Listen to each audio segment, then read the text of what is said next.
Hola amigas y amigos, ¿cómo están? Espero que excelente. En esta ocasión les quiero hablar de un hecho histórico que dio inicio a lo que se llamaría los inicios de la Revolución Mexicana y que fue iniciada el 30 de mayo de 1906 y se dio por la explotación y la miseria que vivían los obreros, la injusticia y la desigualdad entre los trabajadores mexicanos y extranjeros, donde el desarrollo alcanzado en México no beneficiaba en nada al pueblo ni a los trabajadores. ¿De quién estoy hablando? ¿O de qué estoy hablando más bien? De la huelga de Cananea.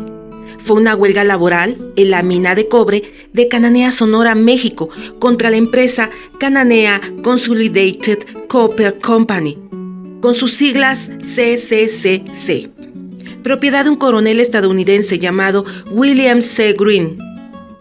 Esta huelga fue uno de los antecedentes más grandes de la Revolución Mexicana de 1910. Y bueno, como siempre me estoy adelantando un poco, así que vamos a comenzar. Al iniciar el siglo XX, la industria minera era la más importante en México. Era desarrollada principalmente en el norte del país. Así es, cerca de la frontera con los Estados Unidos. Los propietarios de las zonas mineras eran inversionistas extranjeros, beneficiados por, claro, las políticas impulsadas por el régimen de Porfirio Díaz. Por el contrario, los obreros mexicanos que operaban las minas vivían en condiciones de explotación y pobreza, con escasos o nulos derechos laborales. Durante más de 2 décadas, cualquier oposición al progreso y la paz del porfiriato era reprimida duramente. Sin embargo, al iniciar el nuevo siglo, un grupo de opositores agrupados en torno al Club Liberal Ponciano Arriaga, impulsado por Camilo Arriaga en San Luis Potosí, y al periódico Regeneración, impulsado por los hermanos Flores Magón en la Ciudad de México, no descansarían hasta derrocar la dictadura de Porfirio Díaz. Ese grupo opositor, formado principalmente por intelectuales y periodistas, se había exiliado en los Estados Unidos a finales de 1903 a causa de la persecución política y la supresión de la libertad de prensa en México. En noviembre de 1904 reapareció el periódico Regeneración, primero en San Antonio, Texas, y luego se trasladó a San Luis, Missouri, agrupados por la Junta Organizadora del Partido Liberal Mexicano. Los opositores a Díaz comenzaron a preparar la insurrección armada, tras considerar que ya no era posible transformar el sistema político mexicano por la vía legal como creían en 1901. En ese contexto llegaron a la mina de Cananea Enrique Bermúdez, José López y Antonio de Pío Araujo, activistas del Partido Liberal Mexicano, con el fin de reforzar la agitación y propaganda en la organización de los obreros, ya que no bastaría con mejorar las condiciones laborales, sino persistía la dictadura.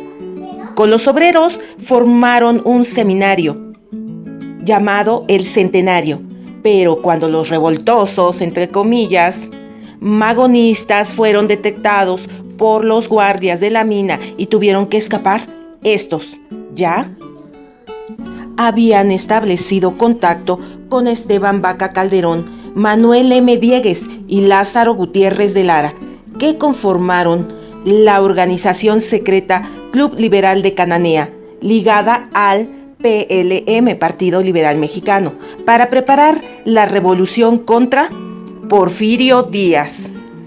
Con la desigualdad encima, todos los días, todo el día, con la explotación, con la miseria y con todas las bajezas que tenían que sufrir constantemente, no dudaron para que el 1 de junio iniciara la huelga de los trabajadores mineros de la Cananea Consolidated Copper Company, la cual, como les dije, pertenecía a un coronel estadounidense, William C. Greene. El pliego petitorio que presentaban los trabajadores es el siguiente: destitución de un mayordomo, salario mínimo de 5 pesos diarios y jornada máxima de 8 horas. Distribución de todas las plazas de la compañía en proporción de 75% para los mexicanos aptos para ascender a posiciones superiores.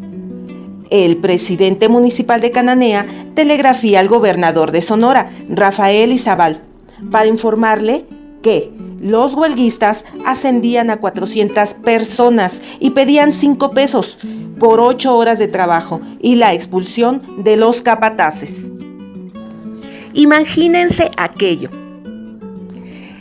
Era una situación que ya no se podía aguantar más.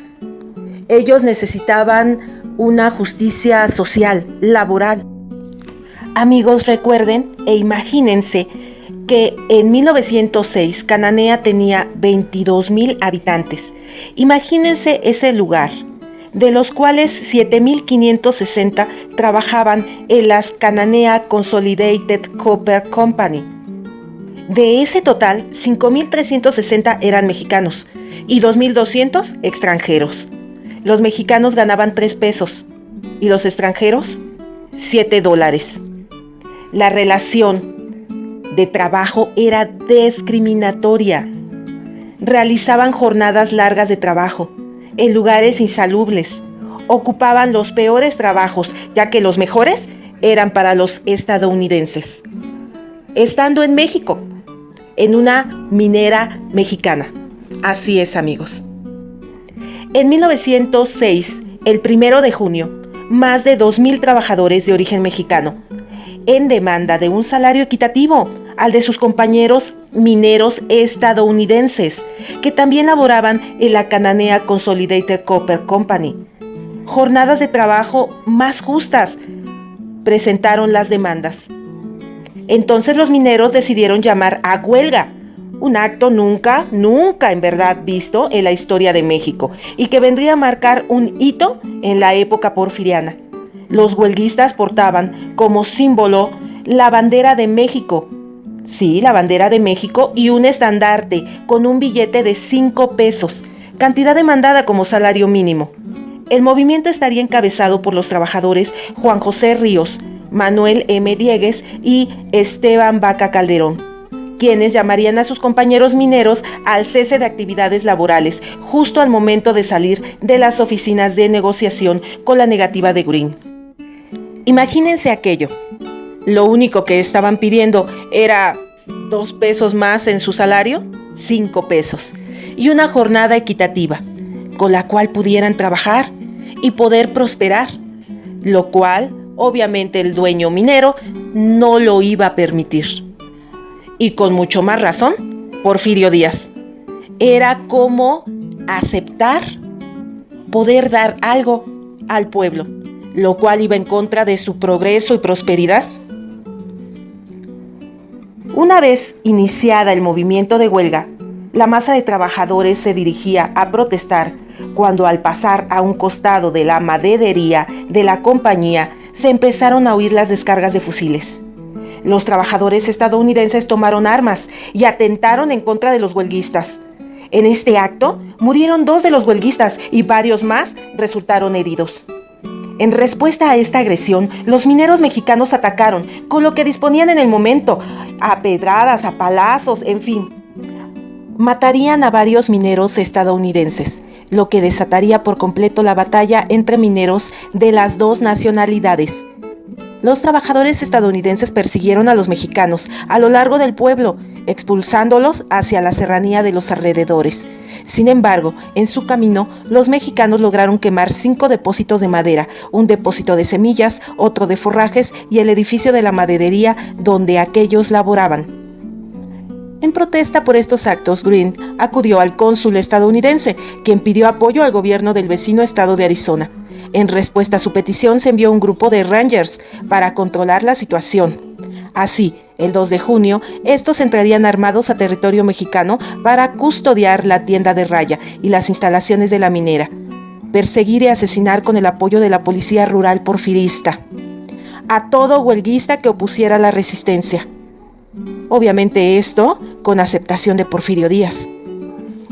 Los mineros acudieron al gobernador de Sonora para exponer sus demandas, pero en el trayecto fueron agredidos por los Rangers y se extendió el combate en el poblado. Por la noche, las tropas estadounidenses tuvieron que ser reembarcadas a su país. El 3 de junio se declaró ley marcial en Cananea y el movimiento quedó casi controlado. Los líderes mineros como Vaca Calderón y otros integrantes del Partido Liberal Mexicano fueron aprehendidos y enviados a la prisión política de San Juan de Ulúa. El saldo que arrojaron las 2 jornadas de lucha fue de 23 muertos y 22 heridos, más de 50 personas detenidas y cientos que huyeron por temor. El 6 de junio, las actividades mineras regresarían a su normalidad. Los trabajadores fueron sometidos y la incompetencia de entonces gobernador de Sonora, Rafael Izabal, se dejó ver. Sin embargo, el primer destello de luz de la revolución se había dado en un pequeño poblado al norte del estado de Sonora. A la huelga de Cananea la seguirían las insurrecciones que se prepararon para iniciar una revolución social en México. El 18 de septiembre de 1906 fue descubierta y desactivada por la policía de Porfirio Díaz y detectives estadounidenses. El plan subversivo del Partido Liberal Mexicano, que incluía regresar a Cananea y unirse a los indios yaquis, fue postergado. Por la agitación obrera, se presentó con ellos el presidente municipal Filberto Barroso y les planteó que nombraran a un representante de los huelguistas, el cual negociaría con la compañía. Los representantes presentaron el pliego petitorio, donde decían que a los mexicanos se les debería dar más importancia y una mejor organización y sueldo que el que ya estaba establecido. Entre sus demandas estaba el que se les pagara ahora $1 más. El pliego petitorio presentado a la CCCC se justificaba diciendo que deseaban que se usara la inteligencia de los mexicanos y su organización. También se planteaba que a los mexicanos se les pagara $1 más. Al igual debería haber consideraciones de orden superior y que 8 horas eran suficientes para que su trabajo rindiera frutos. A este pliego, el presidente de la compañía, William C. Grimm, respondió que le sorprendía los hechos, y que le parecía que todo estaba hecho solo por intereses personales y no por las necesidades de los obreros o por el bienestar de estos, sí, cómo no. Dijo igual que era imposible que se aumentara el sueldo, que las horas marcadas eran las que se debían constituir en un día, ya que eso regía completamente con las condiciones bajo las cuales trabajaba el operario. Y por último comentó que la designación de jefes debía ser escogidas estrictamente por la empresa para que se dirigieran sus operaciones. A esta respuesta, los trabajadores inconformes realizaron una manifestación que contaba con 1,500 participantes y carteles con consignas de 5 pesos y muchas más, diciendo ¡Viva México! Se unieron 500 operarios en Buenavista, 2,008 en la concentradora y en la fundición 1,000 más aproximadamente. A esto la compañía ya estaba preparada para detener el movimiento con una manguera. Josh y William empaparon a los manifestantes. Los huelguistas entraron a la fuerza y recibieron los primeros balazos. En este combate cayeron 17 heridos y 10 muertos, de los cuales 8 eran mexicanos. Así, los huelguistas se retiraron. Las autoridades, en respuesta a esto, formaron grupos paramilitares y consiguieron un furgón de ferrocarril lleno de armas que venían de Estados Unidos. Al principio solo buscaban calmar a los obreros, pero en cuanto alguien intervenía como orador, era inmediatamente arrestado. El 5 de junio detuvieron a los organizadores del movimiento y fueron sentenciados a 15 años de prisión y trabajos forzados. Y en 1911, bajo el gobierno de Francisco Ignacio Madero, fueron excarcelados. Un mes después de la huelga, el Partido Liberal Mexicano fundó el programa del Partido Liberal y Manifestación a la Nación, donde plantearon objetivos como educación laica, pago de buenos salarios al magisterio, limitación del clero, leyes de reforma. Bueno, amigas y amigos, como ustedes ven, la huelga de Cananea fue una muestra de lo que la clase obrera podía llegar a ser. Mostraba en sí su capacidad de autoorganización, su disposición de defender con decisión y coraje sus intereses de clase. Fue un movimiento que preparó al país para lo que venía, la Revolución Mexicana. Bueno, amigos y amigas, por el momento esto es todo. Espero que les haya gustado y nos vemos en la próxima. Ya saben, aquí en México a través de su historia. Yo soy Angie G y nos vemos en la siguiente. ¡Chao! Suscríbete, dale me gusta. Chao. Adiós. Suscríbete. Adiós. Hola, suscríbete. Chao.